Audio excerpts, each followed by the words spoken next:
Bienvenidos, os decía, a esta sesión. Tenemos una horita por delante, EY Talk, para hablar de comunicación. Algo fundamental porque yo creo que somos una generación que en general tenemos mucho máster, mucha carrera, mucho conocimiento, pero luego nos dicen, y ahora cuéntalo. Entonces eso es, oh, Dios mío, tierra, trágame, ¿no? Entonces, bueno, tenemos una hora por delante en la que vamos a abordar diferentes ámbitos de la comunicación que os sirvan de una manera además a vosotros muy práctica. Ya he trabajado en otras ocasiones con vosotros, sé que hay auditores, consultores, legal and tax, en fin. Entonces, os enfrentáis a diferentes situaciones comunicativas, ya sea con clientes, ya sea que os invitan a un foro, ya sea en una comunicación de grupo porque os invitan a una mesa redonda. Entonces, vamos a abordar primero la comunicación verbal, cómo construimos el mensaje en nuestras presentaciones para que llegue de una manera eficaz. Luego vamos a ver comunicación no verbal, todo lo que es puesta en escena, cómo nos movemos en el escenario, cómo jugamos con las manos, con mirada, etcétera, etcétera. Y vamos a terminar con comunicación en grupo, ¿vale? Que hay veces que nos centramos mucho solo en lo que vamos a comunicar nosotros y perdemos de vista a los otros integrantes de la comunicación y cómo tenemos que jugar con esto, ¿vale? Entonces, empezamos con la comunicación verbal, el poder del storytelling. Lo primero que os tenéis que plantear siempre, siempre cuando vayáis a hacer una presentación es ¿quién es mi audiencia? ¿A quién me dirijo?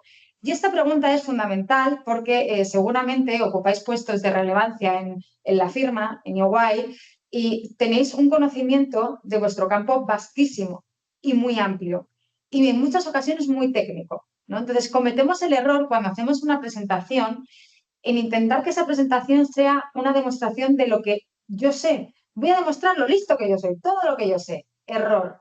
¿Por qué? Porque a no ser que te dirijas a una audiencia igual de especializada en tu campo que tú, la mayoría de la gente se va a perder por el camino. El mensaje no va a llegar. Entonces pregunta uno, ¿quién es mi audiencia? ¿A quién me dirijo? Y si es una audiencia más generalista, vamos a tener que hacer el mensaje más fácil. Esto se ha dicho siempre en comunicación, la magia de la comunicación es hacer fácil lo difícil, pues ese es el punto uno que tenéis que tener en cuenta. Si la audiencia no tiene el mismo conocimiento técnico que vosotros, hay que traducir el mensaje y hay que hacerlo fácil, ¿vale? Luego, una presentación, una idea. A veces os dicen, oye, tienes 15 minutos, 20 minutos para hacer una presentación. Y tú dices, fenomenal, pues en estos 15 minutos voy a contar A, B, C, D y E, porque como me ando a 15 minutos voy a contar un montón de cosas. Esto nos lleva a caer en el error de apelotonar muchísimas ideas y que la gente se quede con una idea que quizá no era nuestra idea prioritaria. Quizá tu prioridad era que la gente se quedara con A, pero como has contado A, B, C, D y E, la gente se ha quedado con D, con E, en fin, con una que no era tu prioritaria. Entonces, poned el foco en vuestras presentaciones. Cuando os den 10 minutos o 15 minutos para hacer una presentación, pensad, ¿qué es lo que yo quiero contar? Y contad una cosa y contadla bien. Pero no apelotonéis muchas ideas en las presentaciones porque la gente se pierde. Luego, no sé quién de vosotros, porque además no os veo, no puedo pediros que me hagáis una señal, veo que pocos o casi ninguno tiene la cámara enchufada, pero no sé quién de vosotros cuando se preparan las presentaciones se las escribe, se las aterriza en un papel, ¿vale? Esto depende, hay gente que dice, oye, pues yo me hago un guión o yo me las escribo de arriba abajo. Yo lo que os aconsejo es que aterricéis sobre el papel las presentaciones, es decir, la improvisación es nuestro peor enemigo, porque luego además siempre pasan cosas imprevistas que no estaban en el guión y nos ponemos nerviosos, que os las escribáis para tener ahí un soporte y aterrizarlo en el papel y saber bien qué os vais a trasladar a la audiencia, pero, importante, se escribe como se habla. Porque hay veces que os escribís las presentaciones en lenguaje escrito y luego salís al escenario y os lo prometo, que es que parece que me habláis en castellano antiguo. Y empezáis, en definitiva, en otro orden de las cosas, así pues, y no hablamos así. Entonces tenéis que pensar siempre, escribiros las presentaciones en lenguaje hablado y coloquial, porque os las trasladáis al papel, el lenguaje escrito, luego os las interioricéis de memoria y os queda el lenguaje muy distante al público. Cuando hacemos presentaciones orales, tenemos que intentar que sean el lenguaje hablado. Y aquí os doy un consejo y es que penséis cómo se lo contaríais a una sola persona. Y aquí me da igual que en vuestro auditorio haya 10 que 500 personas, me da exactamente igual. Quiero que os focalicéis en cómo se lo contaríais a una sola persona a la que le tengáis cierto respeto, pero también cercanía, ¿vale? Y focalizarlo ahí. Se lo estoy contando a alguien, a una persona, y ese es el tono siempre adecuado para hacer las presentaciones. Y luego algo fundamental es que el espejo es nuestro aliado y yo os pongo en la presentación el espejo y el móvil, porque hay que practicarse y hay que verse. No sé si alguno de los que estáis conectados aquí tenéis hijos millennials, centennials, alfas, estas gente que ya se graban, se miran, se gustan, se conocen, que están todo el día grabándose con el móvil y saben perfectamente cuál es su potencial comunicativo y qué es lo que no les gusta de lo que hacen. Y sin embargo nosotros nos vemos y es como, qué horror, no me gustó nada, nos espanta vernos. El problema es que si no nos vemos, no somos capaces de corregir nuestros fallos y nuestros errores. Entonces, hay que verse, hay que practicar frente al espejo, pero fijaos, sobre todo hay que grabarse, porque solo cuando uno se mira callado, me he grabado y entonces me miro, es cuando es capaz de detectarse ciertas manías, ciertas coletillas, me toco mucho el pelo, voy muy rápido, hay que grabarse y hay que verse, ¿vale? ¿Sabéis quién era un pesado de practicar, de grabarse, de verse? Steve Jobs.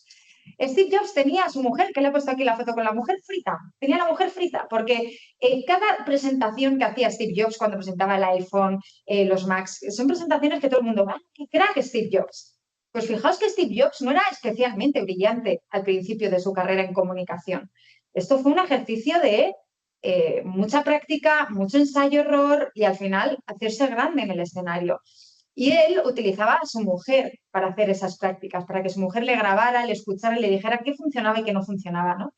Entonces yo siempre recomiendo que busquéis a alguien en casa, vuestro conejillo de Indias, puede ser un hijo, puede ser la mujer, la pareja, me da igual, alguien que os escuche y que os diga si vuestras presentaciones funcionan, si se la tragan bien o si hay algo que no está terminando de funcionar, ¿vale? Y sobre todo que penséis en el otro. Esto Steve Jobs lo hacía muy bien. Cuando hacía las presentaciones pensaba en cómo voy a atraer la atención del otro. No en demostrar todo lo que yo sé del último iPhone y toda la tecnología que lleva dentro, sino cómo hago una presentación que enganche al otro. Siempre tenéis que pensar en la gente que tenéis enfrente, no en vosotros. A la hora de construir el mensaje, storytelling. Esto es lo que nos enseñaron a todos en el colegio, ¿vale? En primaria es muy sencillito lo de planteamiento, nudo y desenlace. Siempre cuando preparéis una presentación tenéis que pensar en el arranque, en el desarrollo y en el cierre. Ahora bien, ¿cómo tiene que ser ese planteamiento? ¿Cómo tienen que ser los arranques de vuestras presentaciones? Tienen que generar expectación e impacto. Hay veces que salís a hacer una presentación de hola, buenos días, bueno, bienvenidos a la charla de EY en la que vamos a abordar los grandes retos a los que nos enfrentamos en el Departamento de Recursos Humanos para el ejercicio de 2020. Y yo digo, pues es que no empecé ya me aburro. ¿Vale? Entonces, los arranques de las presentaciones siempre tenéis que darle una vuelta de tuerca. ¿Cómo arranco para atraer la atención? Podéis arrancar con un dato atractivo, con un dato impactante. Hola, muy buenos días. Hoy estamos aquí porque nos hemos dado cuenta en EY, estoy poniendo un ejemplo que me invento, ¿eh? Nos hemos dado cuenta en EY que 7 de cada 10 jóvenes que se incorporaron el año pasado a la compañía nos están solicitando más flexibilidad y más teletrabajo. Das una cifra impactante y ya arrancas. Hoy estamos aquí porque hemos hecho un estudio a fondo de cómo vamos a retener el talento de la compañía. Y ya ahí desarrollas tu presentación, ¿vale? O puedes empezar, por ejemplo, con una pregunta a tu auditorio. Muy buenos días. Quiero lanzaros antes de empezar una pregunta. ¿Quién de vosotros no tiene sobrinos, hijos, conocidos de entre 25 y 30 años que se estén incorporando ahora al mercado laboral y que cada vez valoran más la flexibilidad, el teletrabajo? ¿Quiénes de vosotros conocéis casos, verdad? Ya con esa pregunta se ha traído la atención y ya luego retomas. Bueno, pues soy fulanito del Departamento de Recursos Humanos. Muchísimas gracias por estar hoy en esta presentación en la que vamos a abordar los retos que tenemos en EY para atraer este talento joven y retenerlo en la firma, ¿vale? Y ahí arrancáis.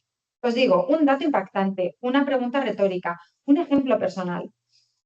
Nada, hoy estamos aquí, fijaos, yo creo que como yo, muchos de vosotros tendréis hijos de entre tantos años, pues mi hijo acaba de terminar la carrera, se incorpora al mercado laboral y siempre me transmite que, oye, que él lo que valora y lo que prioriza es esto. Y en Iguay nos estamos dando cuenta de que pasa lo mismo. Los ejemplos personales siempre ayudan a atraer la atención, ¿vale? Entonces, siempre darle la vuelta a los arranques y pensad sobre todo que el primer minuto de vuestra presentación es el que traslada la primera impresión a la audiencia. Entonces, ese primer minuto, de verdad, aprendiendo como si fuera el Padre Nuestro, ¿vale? Ahí tenéis que arrancar con muchísima seguridad.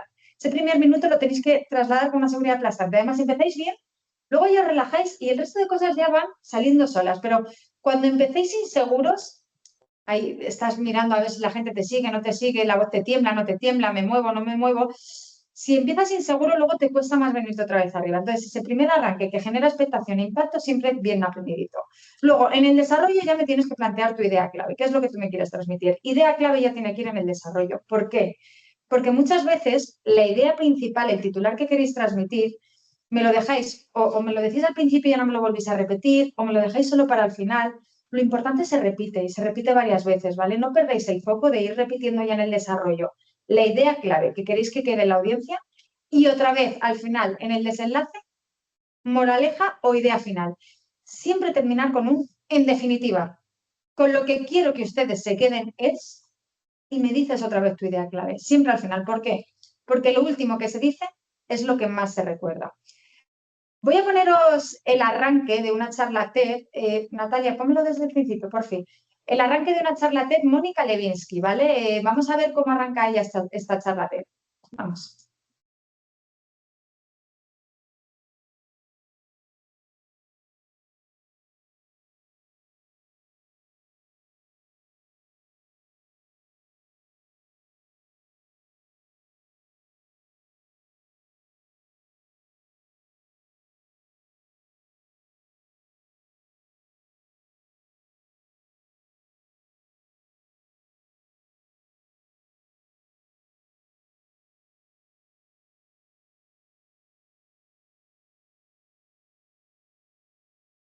Oye, ya vamos a... ¿No se escucha, chicos?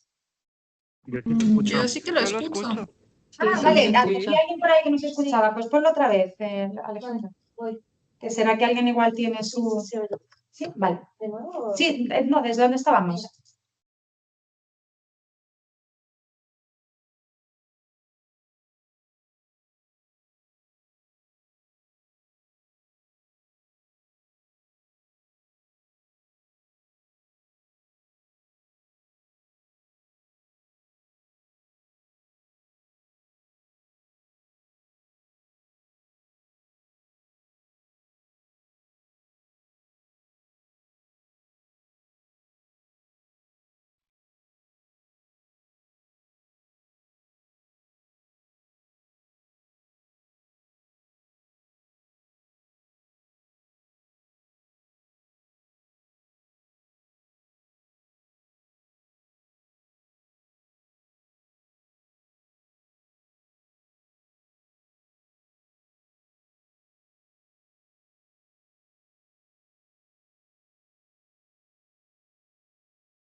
Vale, pasa la siguiente. Vale, chicos, algunos me decís que no lo veis, pasa. Algunos me decís que no lo veis, que no lo escucháis. Ahora me decís con los siguientes, ¿eh? Y vamos viendo. Yo lo veo y lo escucho, me dicen otros no lo sé. El vídeo que acabo de poner es una charla TED de Mónica Lewinsky. Supongo que todo. A ver, hay veces que doy cursos de formación a gente insultantemente joven y yo a mis 34 me siento vieja porque me dicen que no saben quién es Mónica Lewinsky, ¿no? Es una charla TED que os recomiendo a los que no la hayáis podido escuchar o ver el arranque que lo veáis. Se presupone que todos sabemos quién es ella. Entonces, le invitan a dar una charla TED y en el arranque de su presentación, en el storytelling, ella lo que hace es intentar darle una vuelta de tuerca para atraer la atención de su público, porque todo el mundo sabe quién es. Entonces, si ella se sube a ese escenario y dice, hola, ¿qué tal? Soy Mónica Lewinsky. Pues nada, cuando tenía 20 años me lié con el presidente de los Estados Unidos y madre mía la que se lió. Ese arranque es demasiado obvio. Entonces, ella le da una vuelta y te cuenta, oye, pues el otro día me invitaron a un evento de gente muy joven y pasó algo sorprendente. Y es que un veinteañero me intentó tirar los trastos. ¿Sabéis cuál fue su argumento fallido para intentar seducirme? Que podía hacerme sentir otra vez como cuando yo tenía 20 años. Y termina diciendo, seguramente soy la única cuarentona que no quiere volver a sentirse como cuando tenía 20 años. Y a partir de ahí ya ella te va a contar la odisea que vivió cuando sucedió todo aquello y se destapó su hacer con el presidente de los Estados Unidos siendo becaria, ¿vale? Pero con esto os intento trasladar, y la charla entera está muy bien, francamente bien, pero el arranque, siempre pensad cómo darle una vuelta de tuerca a los arranques para atraer la atención. En el storytelling, cosas que funcionan muy bien. Experiencias personales, esto siempre funciona muy bien, es decir, poner ejemplos, introducir experiencias vuestras propias para desengrasar la teoría pura y dura. Y luego los datos, sí, pero sin apabullar. Y yo sé que hay veces que manejáis muchos datos, porque de hecho os corréis informes infinitos. He visto informes vuestros, presentaciones vuestras. Y los datos los tenéis que manejar todos, sí. Pero cuando los vais a presentar a un cliente o un auditorio, ahí tenéis que hacer un ejercicio de filtrar los datos importantes. Tú puedes llevar el informe impreso o lo puedes mandar por correo antes de la presentación para que la gente tenga todos los datos disponibles. Pero el día que tú haces la presentación tienes que filtrar qué datos vas a meter en esa presentación. ¿Por qué capacidad tengo yo, como un ser humano, de un intelecto normal, escuchar un dato que no he escuchado nunca en mi vida, luego dos, luego tres, luego cuatro, cinco, seis, siete, estoy intentando quedarme con el tercero y me metes otro? No, tenéis que decidir qué datos metéis y sobre todo intentar ir salpicándolos a lo largo de la presentación. No los metéis todos de golpe, ¿vale? Tenéis 4 o 5 datos prioritarios, los vais salpicando a lo largo de la presentación para que la gente los vaya asimilando, ¿vale? Pero no los achuchéis todos en una misma diapositiva. Vale, pasamos. Siguiente, vale. Esto de aquí, señoras y señores, la voz es un instrumento de comunicación poderosísimo. Y cuando os preparéis las presentaciones os fijáis mucho en qué voy a decir, pero no os fijáis en cómo lo voy a decir. En cómo lo voy a decir vocalmente. Y tenéis que aprender a manejar vuestra voz. Entonces, en este sentido, lo primero, energía. Cuando salís en el escenario, yo os veo ya que parece que vais, como diríamos con el móvil, low battery, que vais desganados o sin energía en la voz, esto se contagia y se transmite. Es decir, si tenéis 10 minutos, me da igual, que se haya roto la lavadora, que tengáis a vuestra madre que está pachuchilla, que el niño te haya suspendido matemáticas, me da igual. O sea, lo que tenéis que conseguir es, en esos 10 minutos, dejarlo todo atrás y hablar con energía. Que la energía vocal se transmite en el escenario. Y cuando alguien te habla con energía, tú te conectas. Si alguien te está hablando así, con este tono de voz y con esta cadencia, es muy difícil que tú te conectes al discurso, ¿vale? Entonces, primero, energía. Luego, hay que jugar con los volúmenes. Fijaos, porque los expertos dicen que hay que utilizar al menos 5 volúmenes en las presentaciones. Y yo sé que para esto, para la gente que no esté muy dada al tema de manejarse las presentaciones, 5 volúmenes es una exageración para los que no somos expertos en comunicación, ¿vale? Pero yo recomiendo que al menos empecéis a introducir en vuestros discursos 3 volúmenes. Primero, el volumen base. Hay que encontrar una voz que esté bien proyectada, ¿vale? Y para esto es fundamental aprender a controlar la respiración. Hacer respiración diafragmática para tener bien de aire, respiración con estómago, bien de aire para proyectar bien la voz. Y una vez uno encuentra una voz ya bien proyectada, que se escucha bien, tiene que jugar hacia arriba y hacia abajo. ¿Tú ves que tu audiencia se está durmiendo? Levanta la voz. Tú levantas la voz, y no estoy hablando de gritar, ni mucho menos, pero tú ves eso, notas que la gente se me está desconectando. Levantad un poquito la voz. El oído humano está educado para cuando percibe cambios de volumen, otra vez agudizarse y conectarse. Entonces, tienes una voz bien proyectada, la gente se te está durmiendo, levantas la voz. Y lo mismo si yo de repente te hablo así y te digo, no sabes lo que pasó el otro día. Me crucé con Mari Carmen de Recursos Humanos y me contó. Ahí todo el mundo está. ¿Qué le contó? Porque el susurro también genera mucha atracción auditiva. Entonces, por lo menos empezar a introducir 3 volúmenes. Tono base, un poquito más de volumen y un susurro en determinadas partes de la presentación. Y esto anotároslo antes de vuestras presentaciones porque luego se os olvida. Es muy fácil que se os olvide, ¿vale? Emplead repeticiones. Lo importante se repite varias veces. Tenéis una cifra importante, no la morcilleéis sin pena ni gloria en medio de una frase infinita. No, por ejemplo, esto lo hacemos mucho en los informativos. Yo que trabajo en el informativo y doy muchos datos económicos. El día que sale el dato del IPC, yo en el informativo digo, señores, los precios han subido en el mes de mayo un 3,2%. Ojo, que la cesta de la compra ya está un 3,2% más alta que hace un año. No quiero decir que tengáis que repetir la idea exactamente con las mismas palabras, la misma frase, pero reformulando esa idea otra vez, repetirla con otras palabras para que a la gente le quede claro que eso es importante, ¿vale? Las ideas importantes se repiten. Las ideas importantes tenemos que subrayarlas hasta la saciedad para que el otro se quede con ellas. Luego, hay que jugar con los ritmos. Que hay veces que hacéis presentaciones que yo digo, parece que os he dado al rec, os ponéis a hablar y es todo el rato a la misma velocidad, sin jugar con los ritmos. Tenéis que aprender a jugar con los ritmos. Aceleraros en algunas partes del discurso, frenaros en otras partes del discurso. Aceleraros en algunas partes del discurso, frenaros en otras. ¿Dónde hay que frenarse? En las ideas importantes. Cuando hay alguna idea importante en tu discurso, es importantísimo que ahí bajes un poquito la velocidad. Igual que pasa con el volumen, que atrae mucho la atención auditiva, cuando uno disminuye la velocidad, genera también más atención. ¿vale? Y ahí también os meto el tema de los silencios. Los silencios en comunicación, eso es magia pura. Tú te callas un segundo y la gente dice, ¿qué va? Después de 3 meses de investigación ininterrumpida, hemos descubierto que... Y dejas un segundito de silencio antes de trasladar tu conclusión.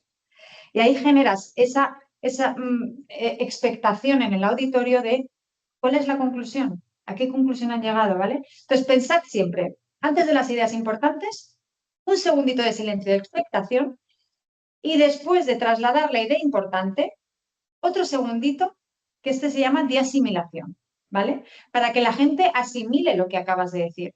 Después de 3 meses de este estudio que hemos realizado en el Departamento de Recursos Humanos, hemos descubierto que hemos conseguido aumentar en un 60% el talento joven que se incorpora y que se queda más de 3 años. Y te callas otro segundito después de decirlo, para que la gente asimile lo que acabas de decir, ¿vale? Os traigo aquí otro vídeo, ahora me decís, ¿vale? Si lo veis, si no lo veis, si lo escucháis, si no lo escucháis, os voy leyendo aquí porque si no os lo traduzco. Os he traído muchos ejemplos de políticos y esto no son ni filias ni fobias. Os he traído de todos los colores, ni amores ni desamores, nada que ver, ¿vale? Os traigo ejemplos de políticos porque ellos están muy entrenados en esto de la comunicación y son una mina de ejemplos. Entonces, este ejemplo de Pedro Sánchez, no sé si os acordáis cuando él se marchó 5 días a reflexionar al Palacio de la Moncloa sobre si se iba o se quedaba al frente del gobierno de España. Esa comparecencia fue una comparecencia además muy larga, duró como 7 minutos. Y durante los primeros 5 minutos uno estaba en su casa escuchando a Pedro Sánchez diciendo, pero este hombre se va o se queda. Porque además en algunas partes del discurso parecía que se iba y en otras que te daba la sensación de que se iba a quedar. Entonces, uno entiende perfectamente en qué momento él va a comunicar la decisión porque deja un segundito de silencio por delante antes de comunicar la decisión y deja el segundo de silencio por detrás cuando ya nos comunica la decisión. Vamos a verlo.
Ahí va.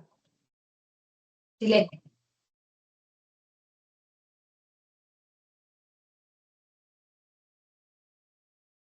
Silencio.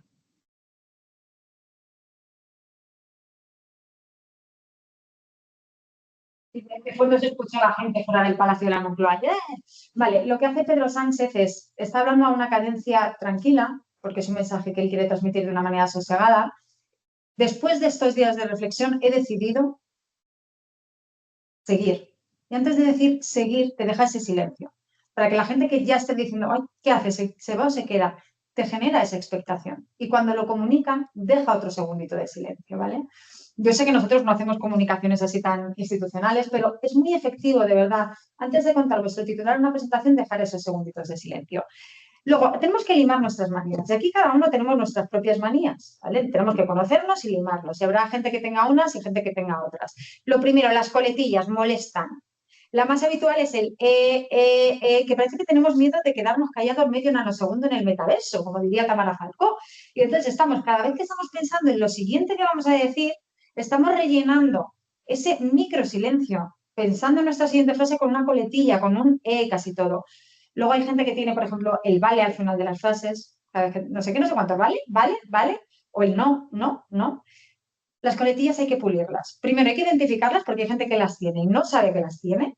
Luego, una vez que las tenemos identificadas, ¿me entiendes? Me dice por ahí alguien, ¿me entiendes? ¿Me entiendes? Es que coletillas hay muchas. Mira, yo tenía una que es rarísima, que es la verdad es que.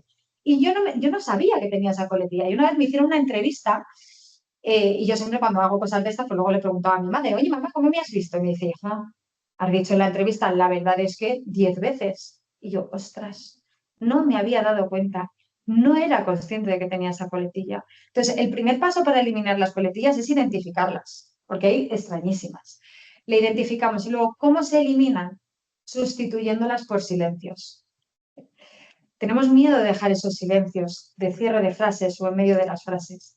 Hay que dejar esos silencios. ¿Hemos terminado una idea? ¿Estamos pensando en lo próximo que vamos a decir? Déjame ahí un silencio. No me lo rellenes con coletillas y me lo ensucies. Si las tenéis muy crónicas, pedidle a gente que os escuche, gente con la que tenéis confianza. Oye, vas a hacer una presentación y tienes a alguien de tu departamento que te conoce, etcétera. Oye, mira, cuéntame cuántas veces digo vale, porque es que me la estoy intentando limpiar. Ya sabiendo tú que tienes a alguien pendiente de eso, ya os digo yo que poco a poco lo vais limpiando, ¿vale?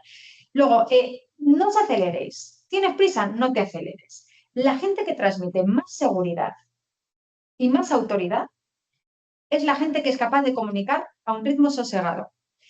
Y os suele pasar que soléis pensar, si me quedo callado, si voy lento, parece que dudo. No, todo lo contrario. Es que tú estás manejando el tiempo y estás haciendo a la gente que siga tu ritmo, que es sosegado y calmado. La gente que comunica sosegadamente y calmadamente transmite más autoridad, ¿vale? Entonces, no os aceleréis, porque además cuando vais muy rápido, a mí lo que me da la sensación es que tenéis ya muchas ganas de acabar y de quitarlo de en medio. ¿Qué ganas tenía de acabar? Voy como una metralleta. No, cuidado, porque además es que es muy cargante y luego la gente pierde el hilo, ¿vale? Entonces, no os aceleréis. No leáis las presentaciones enteras. Me da la sensación, primero, de que me estáis contando algo que no sabéis y luego que no habéis perdido el tiempo en prepararoslo y me estáis haciendo a mí perder el tiempo en escucharos. Y por último, no seáis demasiado formales. Y esto es fundamental, ¿eh? Estamos en la era de la comunicación cercana y de la comunicación auténtica. Ya no se lleva esa comunicación institucional en el que uno sale a un atril, se pone así además con la hermana Merkel. Esto está rancio, ¿eh? O sea, la hermana Merkel ya, esto ya no se hace. Esto de las manos así prohibido, ahora hablamos de las manos, ¿eh? Pero esto ya no se hace.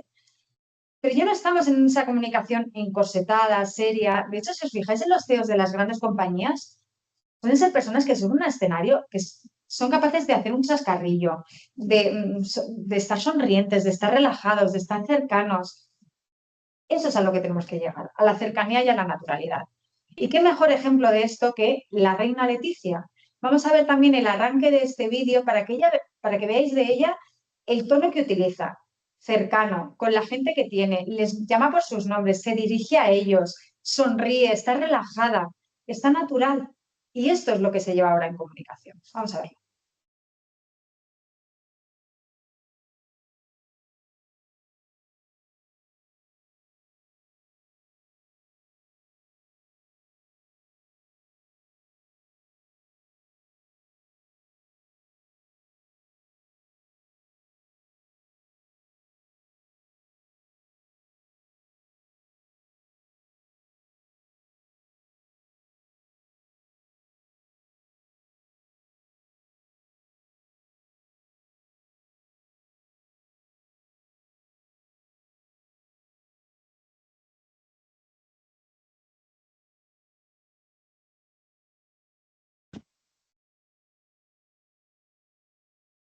Vale, no lo voy a dejar entero porque algunos me estáis diciendo que no lo veis, ¿vale?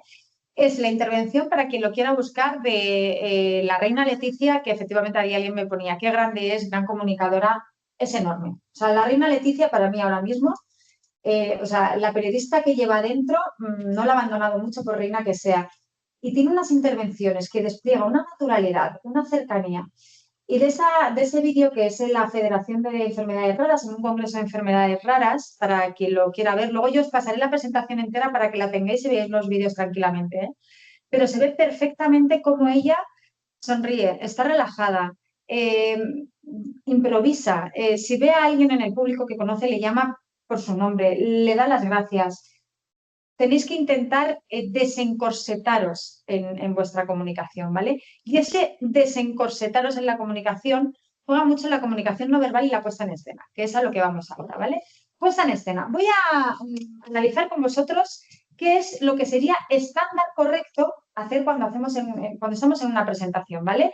Pero ojo, aquí, si estamos hablando de autenticidad en la comunicación, de conocernos a nosotros mismos, hay diferentes tipos de personas, ¿vale? Hay gente que está más a gusto en la comunicación sin moverse en exceso y hay gente que está más a gusto en la comunicación moviéndose más, ¿vale? Yo os voy a decir que sería lo estándar y lo correcto y a partir de ahí, oye, es conocerse, ir explorándose y ver también cómo uno está más a gusto, porque cuando hacemos algo de una manera forzada, la comunicación es muy chivata, se nos nota mucho, ¿vale? Entonces, lo primero que estemos a gusto, pero lo estándar, primero, empiezo con las manos, ¿vale? Y voy a empezar con lo que no hay que hacer con las manos, que además son bastantes cosas. Ya os he destacado que esto ya se acabó. O sea, Merkel yo creo que ya es la última a la que le hemos dejado poner las manos, que yo también las llamo del señor Barnes de los Simpson, ¿vale?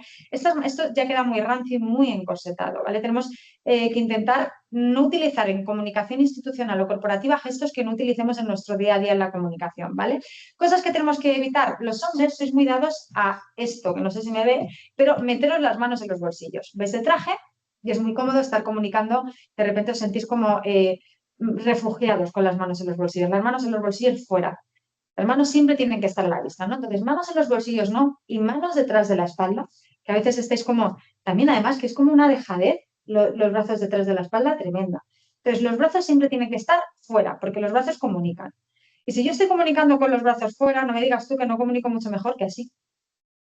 O sea, no estoy mucho más predispuesta a la comunicación con los brazos fuera. Vale. Entonces, brazos primero fuera. Cosas a evitar cuando los tenemos fuera. Si lleváis alianzas o anillos, cuidado, que somos muy tendentes a estar jugueteando con el anillo y con la alianza y nos delata mucho el nerviosismo que tenemos, ¿vale? Luego hay gente que me dice, oye, ¿puedo sacar un boli a mi presentación? Y yo digo, ¿vas a escribir algo? ¿Vale? O sea, no utilicéis nada para refugiar vuestras manos que no sea útil en vuestra comunicación, primero, porque yo ya os veo y me estáis, hola, no sabía qué hacer con las manos y me he traído un boli, ¿no? Error, o sea, no utilicéis nada en las presentaciones que no sea útil. Un pasador, si os fijáis, sí, bien, porque es una cosa que estoy utilizando. Podéis refugiaros en el pasador. Pero yo, de hecho, intento cada vez que paso la diapositiva soltar el pasador para tener las manos sueltas. Entonces, dicho esto, ¿qué es lo ideal con las manos? Olvidaros de las manos. Vais a dar cuenta que cuando las manos fluyen van fenomenal. Ahora, ya no sabes qué hacer con las manos. La postura base de las manos es esta. Una mano sobre otra agarrada bajo el pecho. Esto queda elegante, queda bien. Las tenéis aquí recogidas y vais a ver que el cuerpo y la comunicación os pide soltarlas para enumerar, para destacar, ¿vale? Pero cuando ya no sepáis qué hacer con las manos, ya las hayáis movido. ¿Qué hago con las manos? Aquí, agarradas debajo del pecho. Una postura relajada aquí o aquí abajito, ¿vale? Pero las manos tienen que quedarse siempre delante, no las ocultéis. Y luego, ¿qué pasa con los brazos cruzados? Fijaos, brazos cruzados para una foto institucional, por ejemplo, está fantástico. De hecho, la foto del rey Felipe VI es brazos cruzados, la institucional. ¿Van a hacer la foto de igual? Fantástico, pues brazos cruzados, muy bien. Pero claro, en comunicación estáis como muy a la defensiva con los brazos cruzados. Y esto os pasa sobre todo ya en rondas de preguntas o cuando estáis escuchando al otro, esperando para intervenir, tenemos mucha tendencia a esto. Y una vez más os insisto, estáis aquí muy cerrados y muy a la defensiva. O sea, yo me cruzo con mi jefe y le digo, oye, mira, perdona, es que tengo... Y me recibe así y digo, pues igual hoy no es el día, ¿no? Entonces, pensad siempre en cómo estáis también en ese plano escucha que llamamos en comunicación con los brazos. Aquí delante, perfectos, ¿vale? Luego, ¿qué hago? ¿Me muevo o no me muevo en el escenario? Vale, la personalidad de la gente, hay gente que está más cómoda quieta y hay gente que está más cómoda moviéndose, pero ojo, lo correcto, si os sentís preparados para ello y os sentís a gusto, es que nos movamos en el escenario. ¿Por qué? Porque el movimiento genera movimiento. Entonces, si tú te vas moviendo, la gente te va siguiendo con la mirada. ¿Vale? Si tú te quedas parado en un lado del escenario, es mucho más fácil que la gente se distraiga, se ponga a hablar con el otro, que mire el móvil, pero si tienes algo que se va moviendo delante de ti, inevitablemente le vas siguiendo con la mirada, ¿vale? Ojo que esto tampoco se trata de que nos dé la compostelana, ¿vale? Que hay gente que se pone ahí a recorrerse el escenario de arriba para abajo y no se para quieto, no. Hay que intentar que sean movimientos fluidos, entonces marcarse como 3 o 4 puntos en el escenario y me muevo hacia un punto y cuando llego a ese punto me paro. Y me quedo aquí un ratito comunicando. Y nada, me voy a ir hacia el otro lado del escenario, por ejemplo. Y cuando llego al otro punto, me paro. Y me quedo aquí un ratito comunicando, ¿vale? Pero si tenéis la ocasión, moveros y saliros del atril. que la comunicación fuera del atril siempre es menos encorsetada, ¿vale? Y luego, una sonrisa. ¿Vale? Hay veces que salís a hacer presentaciones que yo digo, ¿pero qué ha pasado? ¿Quebró la firma? O sea, ¿estáis tan serios? Y me da especialmente rabia cuando os conozco fuera de escena y no sois así. Entonces os transformáis en gente excesivamente seria. Si, la mayoría de los proyectos que tenéis entre manos son apasionantes, seguro. Entonces, cuando los comuniquéis con una medio sonrisa, a no ser que estemos en una comunicación de crisis, ojo, aquí ya cambia la historia, ¿eh? Pero si no, comunicar con una medio sonrisa siempre se agradece.